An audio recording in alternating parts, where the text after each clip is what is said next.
Hello, this is my Physics 2212 Lab 4 presentation on magnetic bracking with Faraday. In this experiment, I dropped a magnet through a conductive aluminum tube and modeled the system computationally to compare real-world and simulated results. The purpose of this lab is to collect observational data of a bar magnet falling through a conductive aluminum foil, build a computational model of the interaction, and compare my predictions with real-world data. The principles behind this are magnetic flux, Faraday's law, Newton's third law, and the Biot-Savart law. These all play a role in explaining how a changing magnetic field induces currents in a conductor, which in turn exerts forces back on the magnet. And I forgot to change the slide, but this is the slide.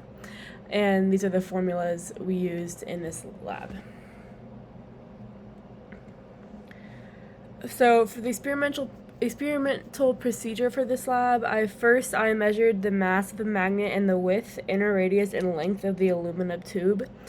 Then I dropped the magnet through the tube 5 times and recorded the fall each time using video. These steps let me compare the physical motion of the magnet to the predictions from my computational model. In our system, the foil tube and magnet are included, and the surroundings are everything else.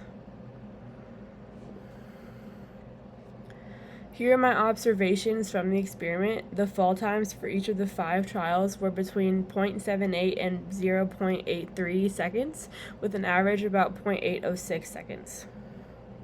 The tube's dimensions and the magnet's mass and dipole moment were also recorded, and these values were then used to input for the computational model.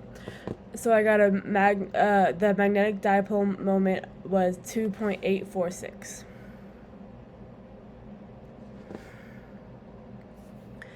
This is the code that I use for the lab. The code models the magnet as a dipole falling through a stack of conductive rings that make up the aluminum tube. The simulation calculates the changing magnetic flux, induced currents, the forces they produce using the Biot-Savart law, and the magnet's resulting motion using Newton's laws. The time the simulation predicted for the magnet to pass through the tube was 2.14 seconds, as you can see here.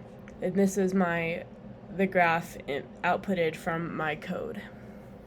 And then back again to this code, just like to state that we use the formulas and principles stated earlier on in the presentation. So this slide compares the predicted time from the simulation, 2.14 seconds, with the actual average from the experiment, which is 0.08 seconds, which is a big difference and is likely due to simplification in the model, such as ignoring air resistance, friction, and possibly errors in coding or parameter values, which I will state again here. It could also be calculation errors, measurement, timing errors, and then again, friction and air resistance.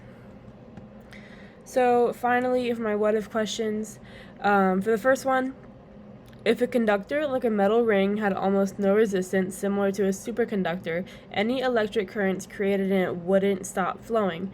These never-ending currents would create a powerful magnetic field that would directly fight against the movement of the magnet falling towards it. This means a falling magnet would feel a much stronger pushback. It might even stop completely or levitate or float above the conductor instead of dropping. This happens because of the magnetic bracking. The force slowing the magnet down would be almost perfect.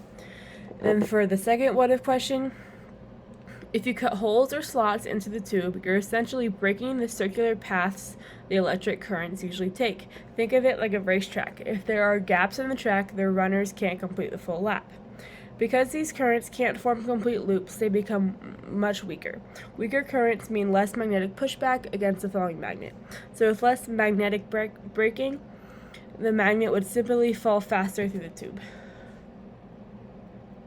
That's the end of my presentation. Thank you very much for watching. Please give me a good grade.